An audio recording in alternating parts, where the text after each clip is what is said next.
మే 10న అంటే ఎల్లుండి ప్రధాని మోదీ తెలంగాణకు రాబోతూ ఉన్నారు. పెరేడ్ గ్రౌండ్స్, సికింద్రాబాద్ పెరేడ్ గ్రౌండ్స్లో భారీ బహిరంగ సభ కూడా జరగబోతోంది. దేశం కోసం మోదీ, మోదీ కోసం మనం అంటూ హైదరాబాద్లో ఎక్కడ చూసినా పోస్టర్లు, ఫ్లెక్సీలు వెలిసాయి. సార్, బెంగాల్లో జైత్రయాత్ర తర్వాత మోదీ సైన్యం తెలంగాణకు వస్తుందా? బెంగాల్లో విజయం తర్వాత BJP focus and target Telangana అయినా? ఖచ్చితంగా అవుతుంది, దాంట్లో డౌట్ లేదు. బీజేపీ ప్రత్యేకత ఏంటంటే రాజ్నాథ్ సింగ్ 2014లో స్టేట్మెంట్ ఇచ్చారు. నేను మోడీని కలిశాను, అప్పుడు బీజేపీ ఆల్ ఇండియా ప్రెసిడెంట్ అనుకుంటాను, నాకు గుర్తున్నంత వరకు. మోడీని కలిస్తే మోడీ 2014లో గెలిచినందుకు సంబరాలు చేసుకుంటూ లేడట. 2015లో వచ్చే అసెంబ్లీ ఎన్నికలు ఎట్లా గెలవాలని చర్చించాడు. సో రాజ్నాథ్ సింగ్ చెప్పాడు ఇది. సో 2014లో గెలిచి ప్రధానమంత్రి అయినప్పుడు ఆయన దృష్టి ఆ మూమెంట్ని ఎంజాయ్ చేయడం మీద లేదు, నెక్స్ట్ మూమెంట్లో మళ్ళీ ఎలా గెలవాలి, అది మోడీ ప్రత్యేకత. బీజేపీ 2015లో అసెంబ్లీ ఎన్నికలు వస్తున్నాయి, దానికి ఎట్లా గెలుద్దాం అని చెప్పి రాజ్నాథ్ సింగ్తో చర్చలు జరిపాడట.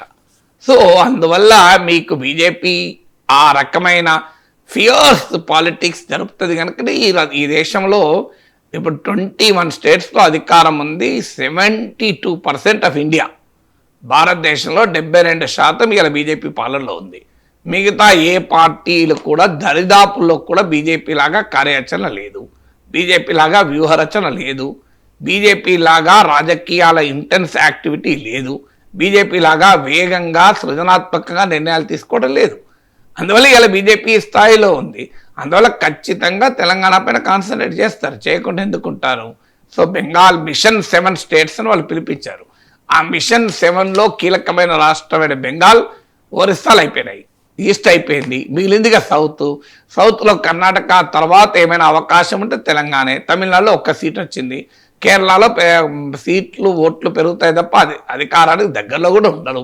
ఇక మిగిలిందల్లా ఏకైక అవకాశం తెలంగాణనే, ఎందుకంటే ఆల్రెడీ 8 సీట్లు వచ్చాయి, పార్లమెంటుకు 35% ఓటింగ్ వచ్చింది, అసెంబ్లీకి 14% ఓటింగ్ వచ్చింది, 8 సీట్లు వచ్చాయి. కానీ ఇక్కడే ధర్మపురి అరవింద్ అడిగిన కీలక ప్రశ్న ఉంటుంది.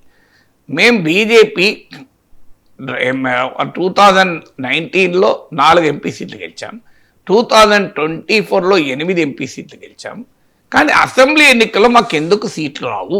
2014లో 5 సీట్స్, 2018లో 1 సీటు, 2023లో 8 సీట్స్, ఇంతవరకు 14 సీట్స్ వచ్చాయి తెలంగాణ వచ్చినప్పటి నుంచి. తెలంగాణ వచ్చినప్పటి నుంచి 3 times ఎలక్షన్స్ అంటే 3 into 119, 357 ఎమ్మెల్యే స్థానాలకు ఎన్నికలు జరిగితే బీజేపీకి వచ్చింది కేవలం 14 మాత్రమే. మరి ఎందుకు ఈ పరిస్థితి మాకు ఏర్పడుతోంది అని ధర్మపురి అరవింద్ ఒకరోజు ఆవేదన బహిరంగంగానే వ్యక్తం చేశాడు. సో అదొక మౌలికమైన ప్రశ్న బీజేపీ అడ్రస్ చేయాల్సిన మౌలికమైన ప్రశ్న ఎందుకు వస్తుంది. ఇప్పుడు కూడా చూడండి వాళ్ళ స్లోగన్, దేశం కోసం మోడీ, మోడీ కోసం మనం. తెలంగాణ కోసం మోడీ అంటలేరు చూడండి మీరు. అంటే మీరు తెలంగాణ కోసం మోడీ అన్న పదవే లేదు ఇక్కడ. దేశం కోసం మోడీ, మోడీ కోసం మనం. మోడీ కోసం మనం ఉండాలి, దేశం కోసం ఉన్నప్పుడు ఉండాలి, కానీ మరి తెలంగాణ కోసం కూడా ఉండాలి కదా మోడీ. నిన్నగాక మొన్న రైల్వే జోన్ ఏర్పాటు చేశారు విశాఖలో, సౌత్ కోస్ట్ జోన్. అవసరము, న్యాయము, ఎందుకంటే రాష్ట్ర పునర్వ్యవస్థీకరణ చట్టంలో ఇచ్చిన ప్రామిస్, దీర్ఘకాలం 40 ఏళ్ళ డిమాండ్ అది. అందులో ఎవరికీ అభ్యంతరం ఉండాల్సిన అవసరం లేదు. దాని కొరకు సౌత్ సెంట్రల్ రైల్వేను నిట్ట నిలువున కోసిపడేశారు. సౌత్ సెంట్రల్ రైల్వేలో 6 డివిజన్లు ఉంటే అందులో 3 డివిజన్లు ఇప్పుడు విశాఖ కేంద్రంగా ఉన్న సౌత్ కోస్ట్ జోన్కి వెళ్ళింది.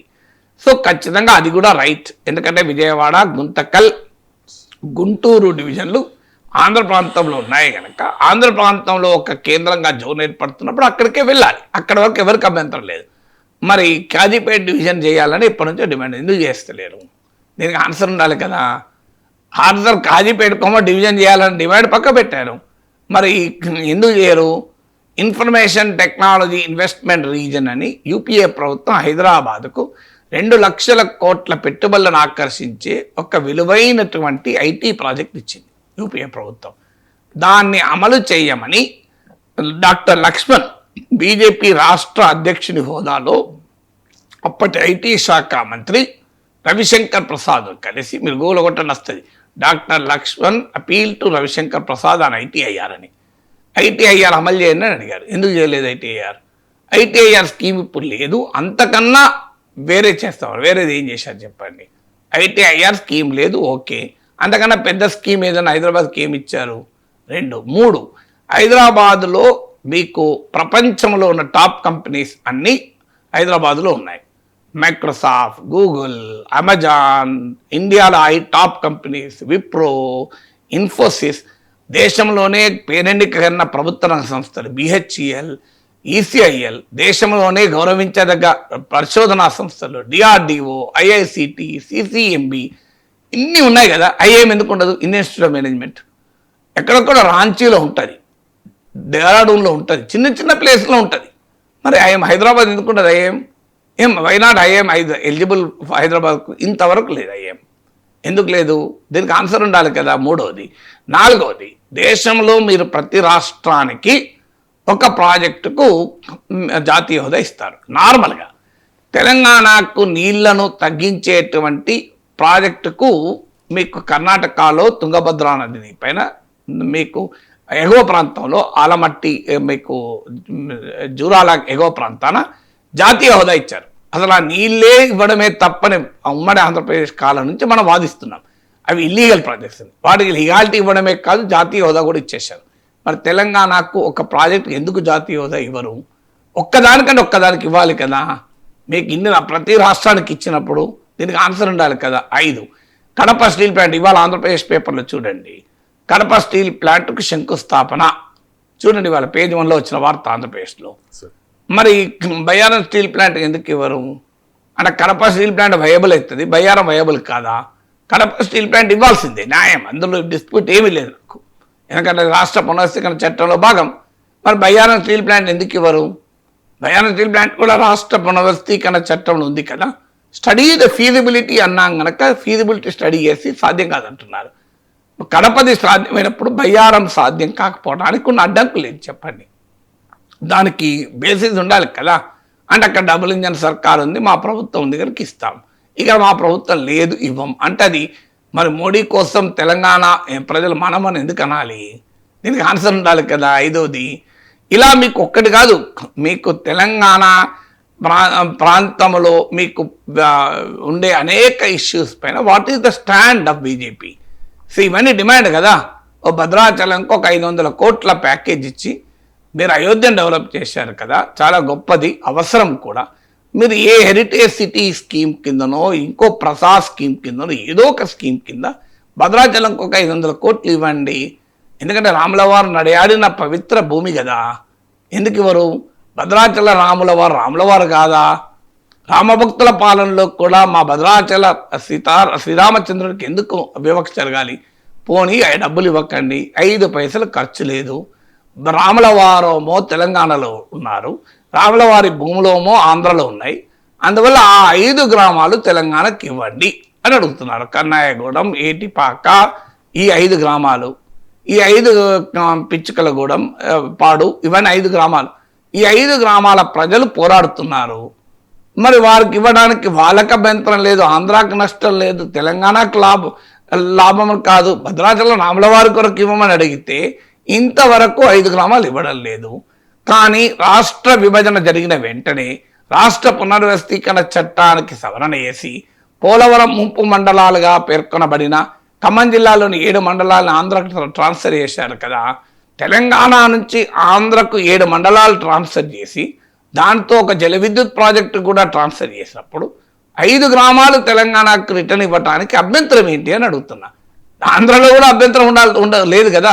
ఆ 5 గ్రామాల ప్రజలు జిల్లా హెడ్ క్వార్టర్స్ పోవాలంటే 100 బోర్డర్ దూరం పోవాలి కదా. మరి ఎందుకు ఇవ్వరు? ఇన్ని డిమాండ్లు, ఇవి న్యాయమైన కావచ్చు చెప్పమనండి బీజేపీ నాయకునికి ఎవరికైనా. ఇది న్యాయమైన డిమాండ్లు కాదు మీరు చెప్తున్నవి, ఇవి హైదరాబాద్కి ఇవన్నీ అనవసరం, తెలంగాణకి ఇవన్నీ అనవసరం అని చెప్పండి. సో దీనికి ఆన్సర్ ఉండాలి కదా. సో అందువల్ల ఖచ్చితంగా తెలంగాణలో బీజేపీ పెరగటానికి వ్యూహరచన చేస్తుంది, దానికి ఏం అభ్యంతరం లేదు. ఆ పార్టీకి ఉన్న హక్కు, అది చేయొచ్చు. ఖచ్చితంగా తెలంగాణ పైన ఫోకస్ పెడుతుంది.